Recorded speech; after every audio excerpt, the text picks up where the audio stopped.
Leitura dos Atos dos Apóstolos. Naqueles dias, depois de longa discussão, Pedro levantou-se e falou aos apóstolos e anciãos: Irmãos, vós sabeis que desde os primeiros dias Deus me escolheu do vosso meio, para que os pagãos ouvissem de minha boca a palavra do Evangelho e acreditassem.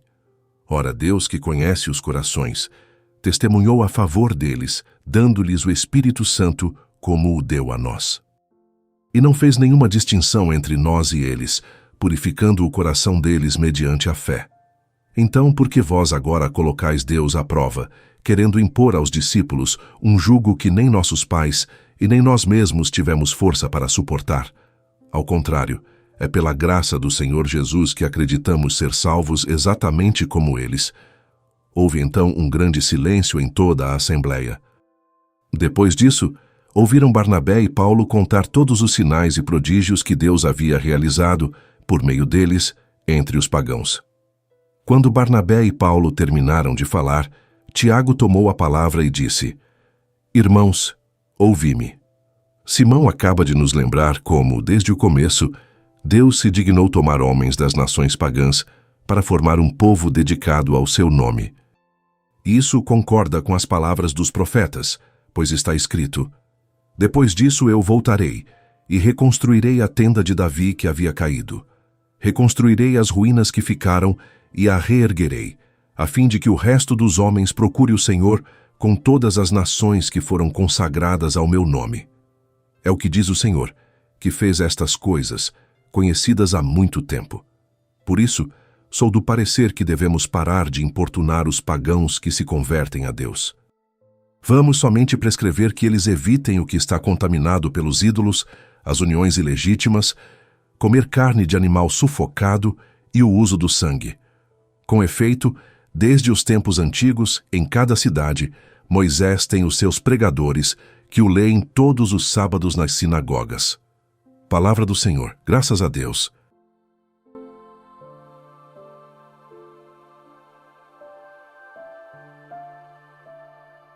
Proclamação do Evangelho de Jesus Cristo segundo São João.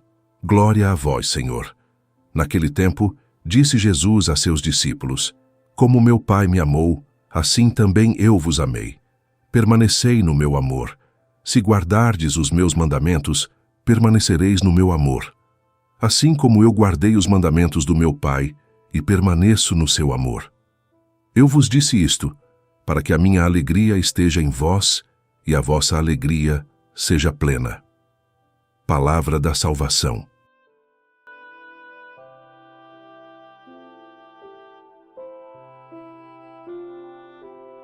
Se esta leitura tocou o seu coração hoje, não guarde essa graça apenas para você. Ao comentar ou compartilhar este conteúdo, o algoritmo entende que esta mensagem é importante e a entrega para mais pessoas que podem estar precisando de uma palavra de esperança agora. Vamos juntos levar o Evangelho a mais lares.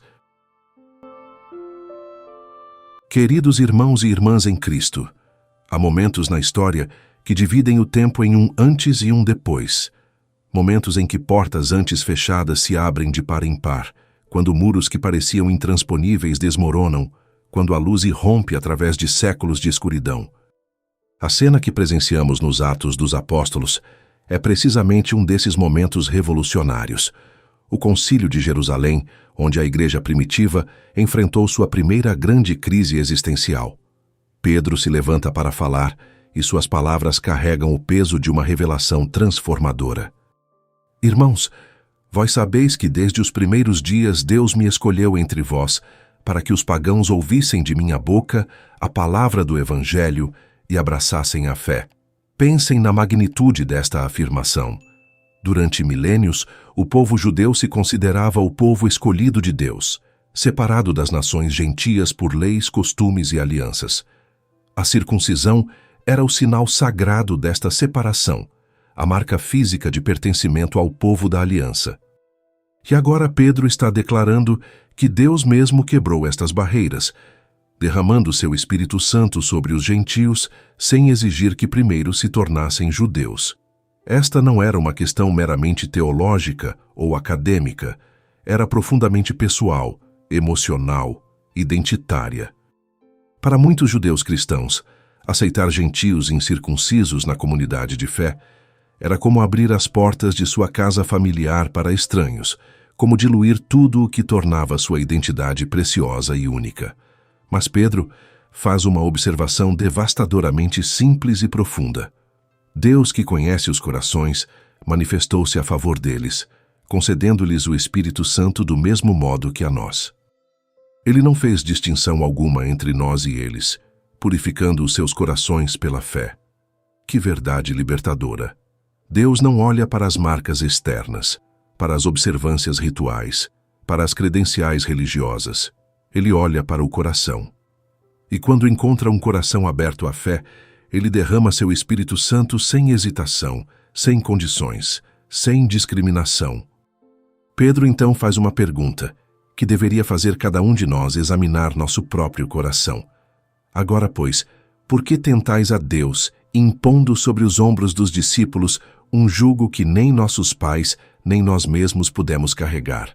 Aqui está uma verdade desconfortável que precisamos confrontar. Às vezes nós, que já estamos dentro da família da fé, criamos barreiras e fardos desnecessários para aqueles que estão tentando entrar. Estabelecemos padrões que nós mesmos mal conseguimos manter.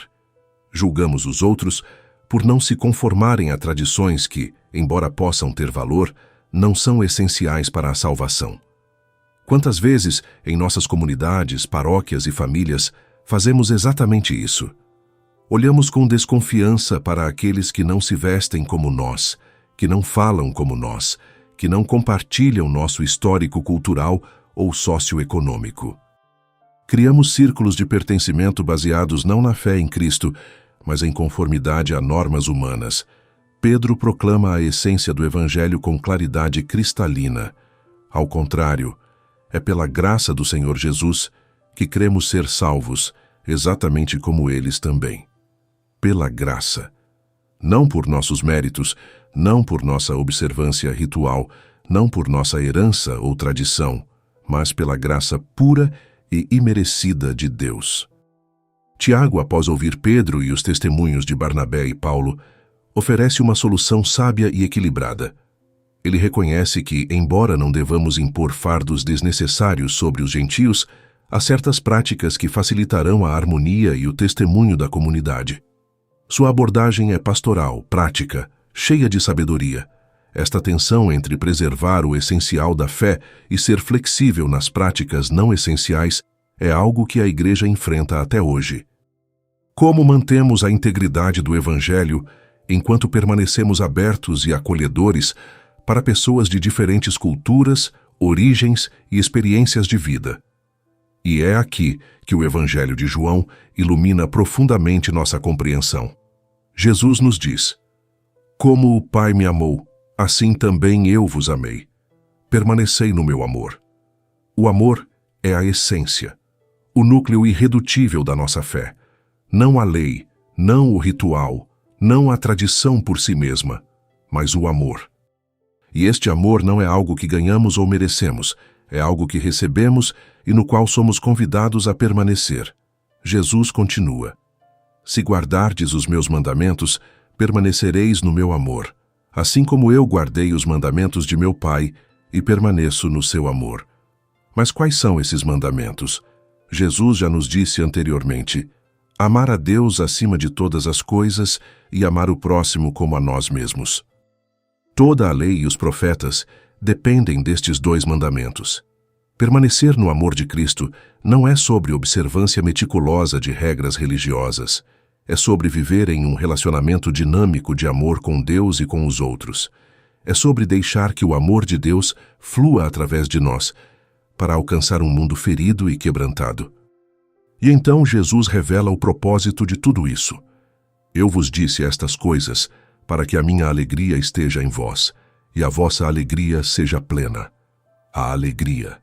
Não o fardo, não a culpa, não a ansiedade sobre se estamos fazendo o suficiente, mas alegria plena e transbordante. Esta alegria não é uma emoção superficial ou passageira. É a alegria profunda de saber que somos amados incondicionalmente por Deus. É a alegria de pertencer à família de Deus, não porque conquistamos nosso lugar, mas porque fomos graciosamente adotados. É a alegria de viver em liberdade, não sob o peso esmagador de expectativas impossíveis, mas na graça libertadora de Cristo. Meus queridos irmãos e irmãs, as leituras de hoje nos desafiam em múltiplos níveis. Somos desafiados a examinar as barreiras que criamos, consciente ou inconscientemente, que impedem outros de experimentar o amor de Cristo. Somos chamados a distinguir entre o que é essencial para a fé e o que é cultural ou tradicional. Somos convidados a viver na liberdade da graça, recusando-nos a impor sobre nós mesmos ou sobre outros o jugo que nem nossos pais nem nós mesmos pudemos carregar. Somos chamados a permanecer no amor de Cristo, permitindo que este amor transforme não apenas nossas vidas individuais, mas toda a nossa comunidade. Pensem nas pessoas em suas vidas que podem se sentir excluídas ou marginalizadas. Talvez seja alguém cuja aparência, estilo de vida ou passado não se encaixa no molde tradicional. Talvez seja alguém que cometeu erros, que carrega o peso da vergonha ou da rejeição. Talvez seja alguém de uma cultura ou tradição diferente. Como podemos ser para essas pessoas o que Pedro e os apóstolos foram para os gentios? Pontes para o amor de Cristo, em vez de guardiões que bloqueiam o caminho. Como podemos criar espaços onde todos possam experimentar a alegria plena que Jesus promete? A resposta começa com cada um de nós escolhendo permanecer no amor de Cristo. Quando estamos firmemente enraizados neste amor, quando experimentamos diariamente a graça que nos salva, tornamo-nos canais naturais desta mesma graça para os outros. Deixem-me ser claro. Permanecer no amor de Cristo não significa abandonar todos os padrões ou aceitar qualquer comportamento. Jesus nos chama a guardar seus mandamentos, a viver vidas de santidade e integridade, mas nossa obediência flui do amor, não do medo. Nossa santidade é uma resposta à graça, não uma tentativa de ganhá-la. E quando vemos outros lutando, quando encontramos pessoas em diferentes estágios de sua jornada espiritual, lembramo-nos de que Deus não fez distinção alguma entre nós e eles, purificando os seus corações pela fé. O mesmo Espírito Santo que nos transformou está trabalhando em suas vidas também. Há uma bela simetria entre o Concílio de Jerusalém e nossa própria jornada de fé. Assim como a igreja primitiva teve que decidir quem pertencia e sob quais condições, cada um de nós enfrenta escolhas diárias sobre como tratamos aqueles que são diferentes de nós, sobre quanta graça estendemos, sobre o quanto permitimos que o amor de Cristo molde nossas atitudes e ações. A decisão do Concílio de Jerusalém mudou o curso da história. Abriu as portas para que o Evangelho se espalhasse por todo o mundo conhecido.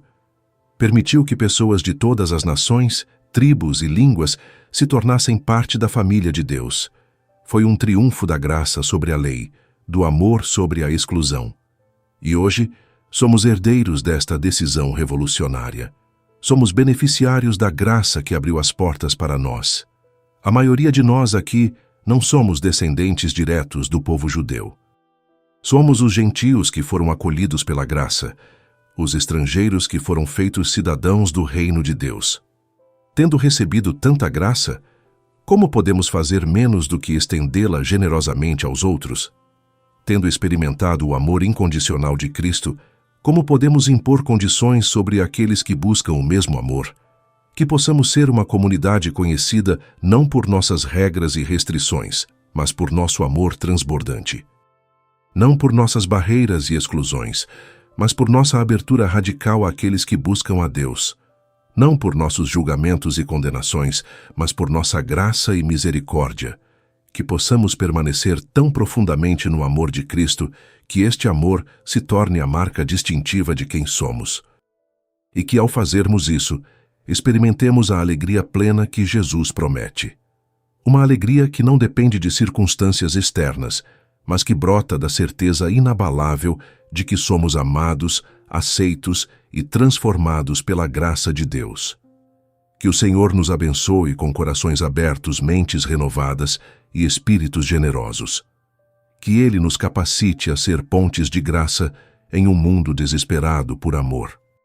E que a alegria de Cristo seja nossa força, nossa canção e nosso testemunho perante o mundo. Amém.